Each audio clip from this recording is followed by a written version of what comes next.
Assalamualaikum warahmatullahi wabarakatuh. Perkenalkan saya Herunisa, saya mahasiswi Universitas Terbuka Kota Banjarmasin.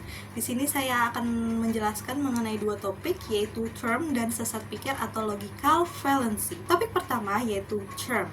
Ungkapan pengertian dalam bentuk kata atau istilah disebut juga dengan term. Setiap term mempunyai konotasi atau isi dan mempunyai denotasi atau lingkungan. Term atau konsep memiliki banyak macam dan juga pembagiannya. Kita dapat mengelompokkan menjadi beberapa macam. Kita akan bahas secara singkat satu persatu. Pertama, ada term berdasarkan konotasi. Pada term ini dapat dibedakan lagi menjadi dua, yaitu term konkret dan term abstrak. Keduanya ada berada di dalam lingkungan hakikat dan ada yang berada di dalam lingkungan sifat. Kedua term ini banyak dijumpai dalam pembicaraan sehari-hari maupun dalam ilmu. Dalam logika, perlu memperhatikan bagaimana memandang sesuatu yang realitas dengan menggunakan term. Suatu realitas merupakan keseluruhan yang berdiri sebagai subjek dan memiliki berbagai sifat. Contoh, pada term kata wanita cantik, jika melihat wanita kemudian berkata wanita cantik, konsep dan pengertian yang terkandung merupakan term konkret. Artinya, secara langsung memperhatikan realitas sebagai subjek yang mempunyai diri. Pengertian diri sendiri menurut logika bukan suatu yang berjasad saja, tapi yang tidak berjasad pun dapat disebut dengan diri jika memiliki kepribadian dan sifat tertentu. Menurut term abstrak, memberikan perhatian dan minat seistimewa pada sifat cantik secara terpisah dari kata wanita, yang sendirinya dan dipandang seolah-olah sebagai suatu substansial. Hal ini menunjukkan sifat tanpa subjeknya, yang merupakan salah satu ciri dari term abstrak. Yang kedua yaitu term berdasarkan denotasi.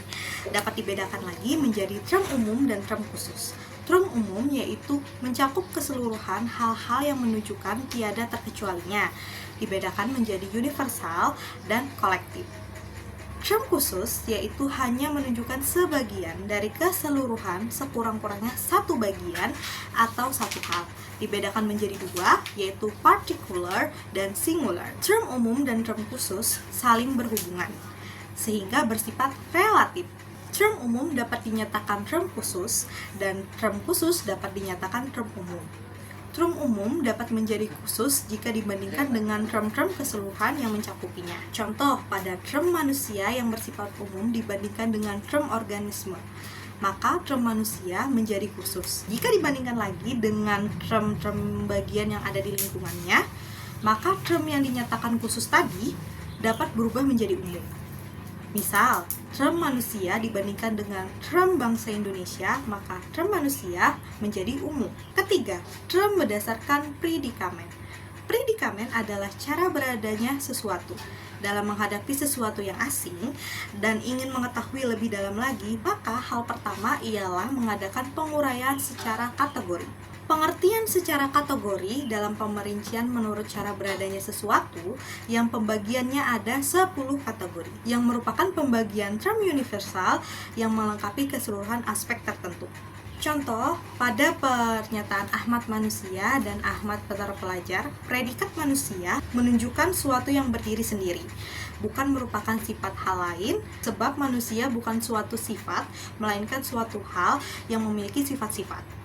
Maka term manusia ini merupakan predikamen substansial, yaitu hakikat zat. Sedangkan Ahmad terpelajar, predikat terpelajar menunjukkan sesuatu yang ada pada yang lain atau dalam yang lain. Karena menunjukkan adanya ilmu yang dimiliki setelah belajar, bukan sesuatu yang berdiri sendiri, melainkan ada dalam diri manusia. Maka dari itu, term terpelajar ini merupakan predikamen aksidensial, yaitu salah satu dari sifat yang ada. Kita masuk ke topik kedua, yaitu sesat pikir atau logical fallacy.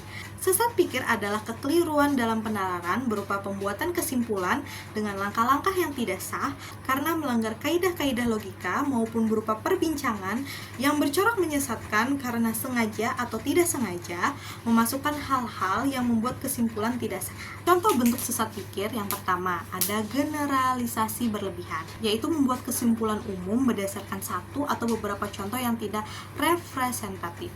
Contoh katanya, semua orang yang menggunakan media sosial adalah narsistik. Kedua, ada ad hominem, yaitu menyerang karakter atau kepribadian seseorang untuk menggagalkan argumen mereka. Contoh katanya, kamu tidak bisa mempercayai pendapatnya karena dia tidak memiliki pengalaman dalam bidang ini. Ketiga, confirmation bias ialah mencari dan hanya mempertimbangkan informasi yang mendukung keyakinan sendiri. Contoh kalimatnya, saya hanya membaca artikel yang mendukung pandangan saya tentang topik ini. Terus bagaimana cara kita menghindari sesat pikir? Kita dapat menghindarinya dengan cara 1. Kritik diri sendiri. Selalu melakukan evaluasi dan kritik argumen dan keyakinan sendiri untuk memastikan bahwa argumen berdasarkan pada bukti yang cukup dan logika yang tepat. Kedua, cari informasi dari berbagai sumber. Jangan hanya mengandalkan satu sumber saja, tapi carilah sumber-sumber lain untuk mendapatkan gambaran yang lebih lengkap. Tiga, lakukan analisis argumen. Evaluasi argumen dengan mempertimbangkan bukti yang ada dan logika yang digunakan. Keempat, hindari emosi. Jangan biarkan emosi mempengaruhi penilaian dan keputusan Anda. Yang terakhir, kita bisa terbuka terhadap kritik. Selalu terbuka terhadap kritik dan saran dari orang lain. Gunakan kritik tersebut untuk memperbaiki argumen dan keyakinan Anda. Dengan menggunakan cara-cara tersebut, kita dapat meningkatkan kemampuan berpikir kritis dan menghadapi sesat pikir dalam berbagai aspek kehidupan. Kiranya itu saja yang dapat saya sampaikan sebagai pemenuhan tugas. Saya rasa cukup dan semoga bermanfaat. Sekian dan terima kasih. Wassalamualaikum warahmatullahi wabarakatuh.